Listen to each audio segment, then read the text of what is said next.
ಇವತ್ತಿನ ರೆಸಿಪಿ ಮೇಥಿ ಮಲೈ ಪನ್ನೀರ್. ಇದನ್ನ ಯಾವ ರೀತಿಯಾಗಿ ಮಾಡೋದು ಅಂತ ನೋಡ್ಕೊಂಬರೋಣ. ಸಾಮಾನ್ಯವಾಗಿ ಮೇಥಿ ಮಲೈ ಪನ್ನೀರ್ ಅಲ್ಲಿ 2 ಟೈಪ್ಸ್ ಅಲ್ಲಿ ಮಾಡ್ತಾರೆ. ಒಂದು ಡಾಬಾ ಸ್ಟೈಲು, ಇನ್ನೊಂದು ರೆಸ್ಟೋರೆಂಟ್ ಸ್ಟೈಲು. ರೆಸ್ಟೋರೆಂಟ್ ಸ್ಟೈಲ್ ಅಂದ್ರೆ ಅಲ್ಲಿ ಏನ್ ಮಾಡ್ತಾರೆ ಅಂದ್ರೆ ಗೋಡಂಬಿ ಬೀಜವನ್ನ ನೆನಾಕ್ಬಿಟ್ಟು ನಂತರ ಮೆಲನ್ ಸೀಡ್ಸ್ ಅನ್ನು ನೆನಾಕ್ಬಿಟ್ಟು ಅದ್ರದ್ದು ಗ್ರೇವಿ ಮಾಡಿ ಮಾಡ್ತಾರೆ.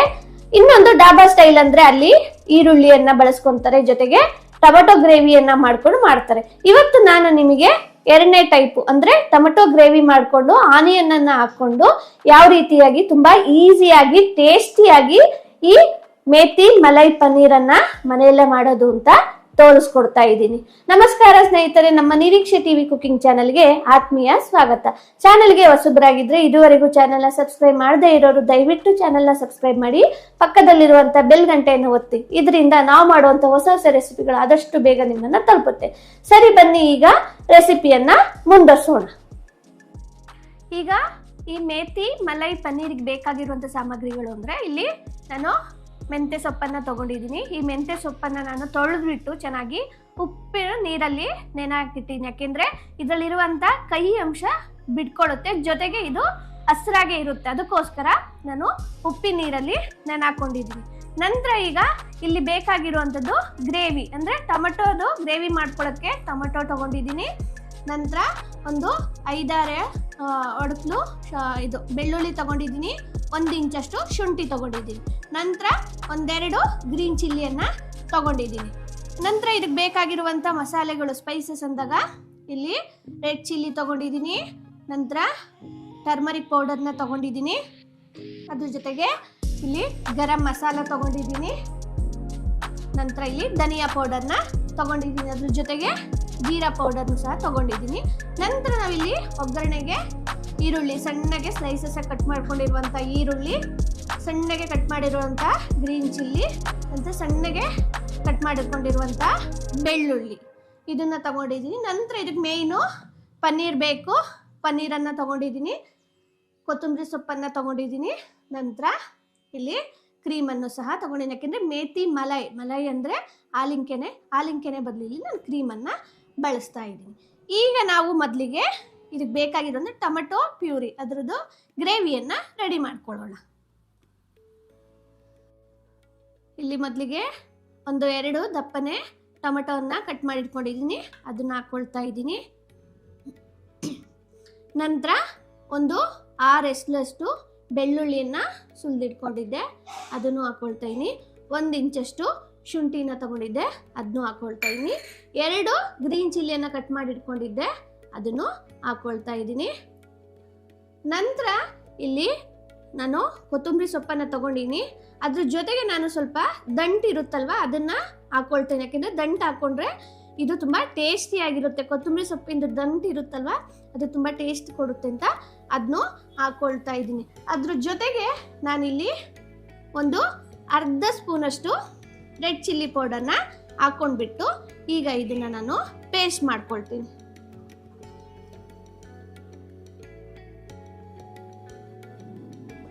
ನೋಡಿದ್ರಲ್ವಾ ಎಷ್ಟು ಚೆನ್ನಾಗಿ ಪೇಸ್ಟ್ ಆಗಿದೆ ಅಂತ.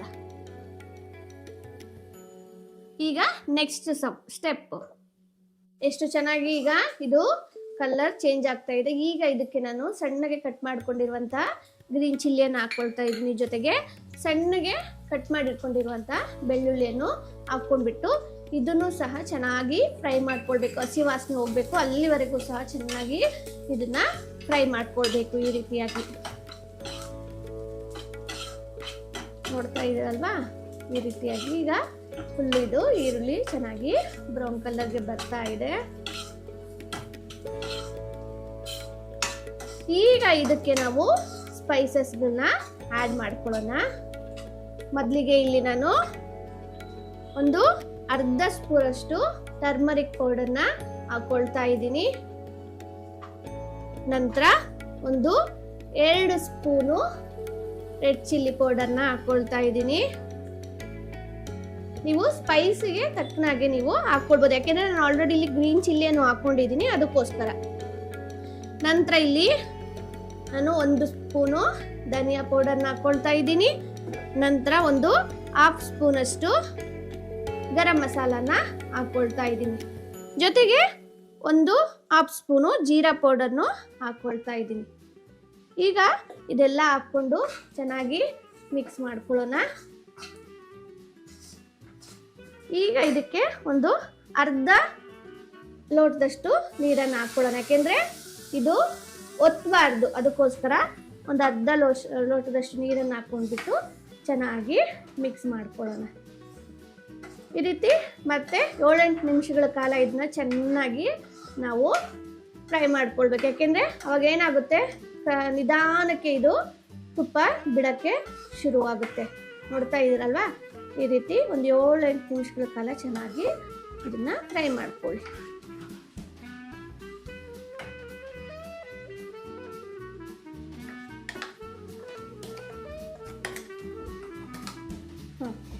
ಇವಾಗ ನೋಡ್ತಾ ಇದ್ರಲ್ಲ ಎಷ್ಟು ಚೆನ್ನಾಗಿ ಈಗ ತುಪ್ಪ ಬಿಟ್ಟಿದೆ.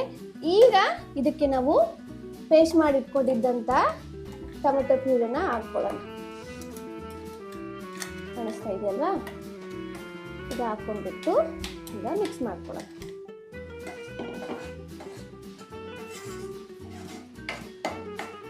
ಇದನ್ನ ಚೆನ್ನಾಗಿ ಮಿಕ್ಸ್ ಮಾಡ್ಕೊಳ್ಳಿ.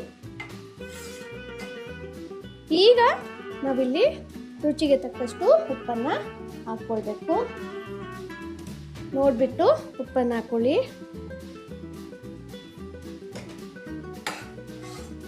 ಚೆನ್ನಾಗಿ ಮಿಕ್ಸ್ ಮಾಡಿಕೊಂಡು ಈಗ ಒಂದು 10ರಿಂದ 15 ನಿಮಿಷಗಳ ಕಾಲ ಇದು ಚೆನ್ನಾಗಿ ಫ್ರೈ ಆಗಬೇಕು.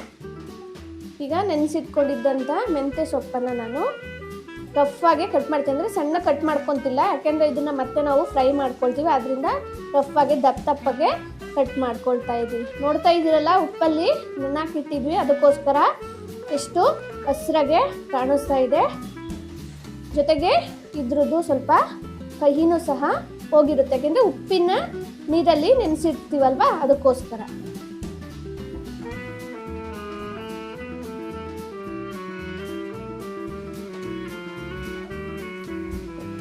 ಈಗ ನಾವು ಗ್ಯಾಸ್ ಮೇಲೆ ಒಂದು ಪ್ಯಾನನ್ನು ಇಟ್ಕೊಂಡು ತುಪ್ಪನ ಬಿಸಿ ಮಾಡಿ. ಈಗ ನಾನು ನೆಕ್ಸ್ಟ್ ಸ್ಟೆಪ್ಪು ಗ್ಯಾಸ್ ಮೇಲೆ ಒಂದು ಪ್ಯಾನನ್ನು ಇಟ್ಬಿಟ್ಟು 1 ಸ್ಪೂನಷ್ಟು ತುಪ್ಪನ ಹಾಕ್ಕೊಳ್ತಾ ಇದ್ದೀನಿ. ನಂತರ ಅದಕ್ಕೆ ಒಂದು 1/2 ಸ್ಪೂನಷ್ಟು ಹಿಂಗನ್ನು ಹಾಕ್ಕೊಳ್ತಾ ಇದ್ದೀನಿ. ಈಗ ಅದು ಹಾಕ್ಕೊಂಡು ನಂತರ ನಾನು ತೊಳೆದಿಟ್ಕೊಂಡಿದ್ದಂಥ ಮೆಂತ್ಯ ಸೊಪ್ಪಿತ್ತಲ್ವ, ಅದನ್ನು ಸಹ ಹಾಕ್ಕೊಳ್ತಾ ಇದ್ದೀನಿ.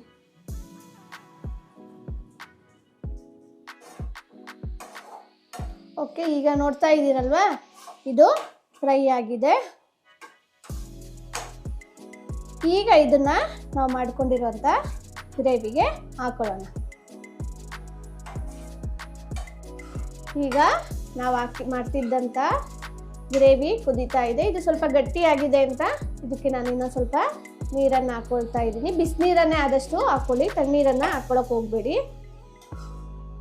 ಈಗ ಇದಕ್ಕೆ ನಾನು ಫ್ರೈ ಮಾಡ್ಕೊಂಡಿದ್ದಂಥ ಮೆಂತ್ಯ ಸೊಪ್ಪನ್ನು ಹಾಕ್ಕೊಳ್ತಾ ಇದ್ದೀನಿ.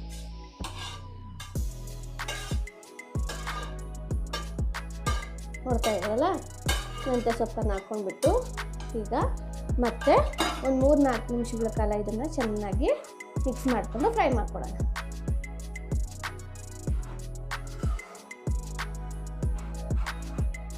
ಕಾಣಿಸ್ತಾ ಇದೆಯಲ್ವಾ, ಈ ರೀತಿ ಚೆನ್ನಾಗಿ ಮಿಕ್ಸ್ ಮಾಡ್ಕೊಳ್ಳೋಣ.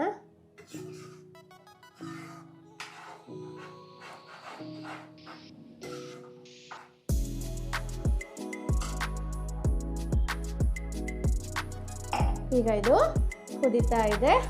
ಮತ್ತೆ ಒಂದು 2-3 ನಿಮಿಷಗಳ ಕಾಲ ಚೆನ್ನಾಗಿ ಕುದಿಸ್ಕೊಳ್ಳೋಣ.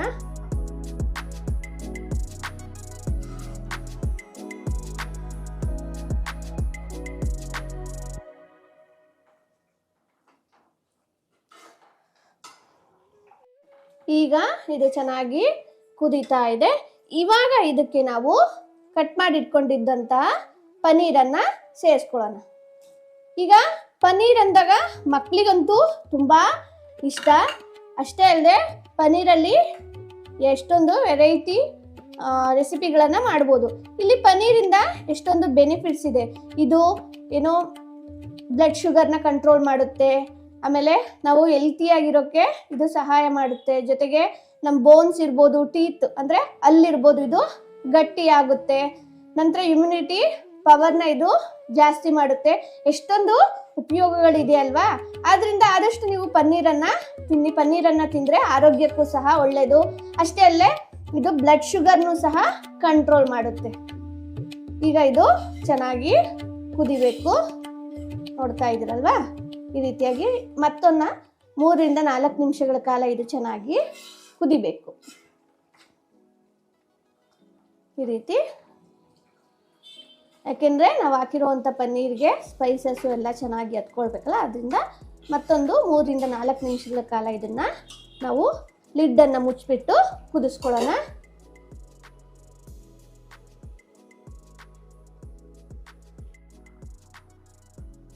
ಈಗ ಇದಕ್ಕೆ ನಾನು ಒಂದು 1/2 ಸ್ಪೂನಷ್ಟು ಶುಗರ್ನ ಮಿಕ್ಸ್ ಮಾಡ್ಕೊಳ್ತೇನೆ. ಯಾಕೆಂದರೆ ಶುಗರ್ ಹಾಕೋದ್ರಿಂದ ಇದು ತುಂಬ ಟೇಸ್ಟಿಯಾಗಿರುತ್ತೆ ಅಂತ ನೋಡ್ತಾ ಇದ್ದೀರಲ್ವ. ಈಗ ಇದು ಚೆನ್ನಾಗಿ ಕುದೀತಾ ಇದೆ. ಈಗ ನಾನು ಇದಕ್ಕೆ ಕ್ರೀಮನ್ನು ಸೇರಿಸ್ಕೊಳ್ತಾ ಇದ್ದೀನಿ. ಈಗ ಚೆನ್ನಾಗಿ ಮಿಕ್ಸ್ ಮಾಡ್ಕೊಳ್ಳೋಣ. ಕೊನೆಗೆ ನಾವು ಸಣ್ಣಗೆ ಹೆಚ್ಚಿಟ್ಕೊಂಡಿದ್ದಂಥ ಕೊತ್ತಂಬರಿ ಸೊಪ್ಪನ್ನು ಮೇಲಿಂದ ಆ್ಯಡ್ ಮಾಡ್ಕೊಳ್ತೀವಿ. ಇಲ್ಲಿ ನಾವು ಕ್ರೀಮನ್ನು ಹಾಕೊಂಡ ನಂತರ ಜಾಸ್ತಿ ಹೊತ್ತು ಇದನ್ನ ಕುದಿಸೋಕ್ಕೆ ಹೋಗಬಾರ್ದು. ಈ ರೀತಿ ಚೆನ್ನಾಗಿ ಮಿಕ್ಸ್ ಮಾಡ್ಕೊಳ್ಳಿ. ಈಗ ಈ ಮೇಥಿ ಮಲೈ ಪನ್ನೀರು ರೆಡಿಯಾಗಿದೆ. ಈಗ ನಾವು ಗ್ಯಾಸನ್ನು ಆಫ್ ಮಾಡ್ಕೊಳ್ಳೋಣ.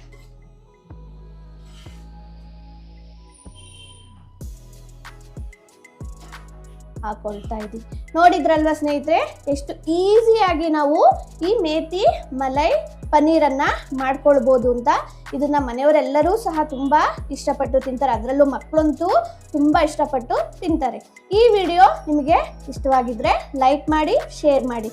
ನಿಮ್ಮ ಲೈಕ್ ಮತ್ತು ಶೇರ್ಗಳು ನಮಗೆ ಇದೇ ತರಹದ ಹೊಸ ಹೊಸ ರೆಸಿಪಿಗಳನ್ನು ಮಾಡುವಲ್ಲಿ ನಮ್ಮನ್ನು ಉರಿದುಂಬಿಸುತ್ತೆ. ಸಾಧ್ಯವಾದರೆ ಕಾಮೆಂಟ್ ಸೆಕ್ಷನಲ್ಲಿ ನಿಮ್ಮ ಅನಿಸಿಕೆ ಅಭಿಪ್ರಾಯಗಳನ್ನು ತಿಳಿಸ್ಬೋದು. ಇದರಿಂದ ನಮಗೂ ಸಹ ರೆಸಿಪಿಗಳಲ್ಲಿ ಬದಲಾವಣೆಯನ್ನು ತರೋಕ್ಕೆ ಸಹಾಯ ಆಗುತ್ತೆ.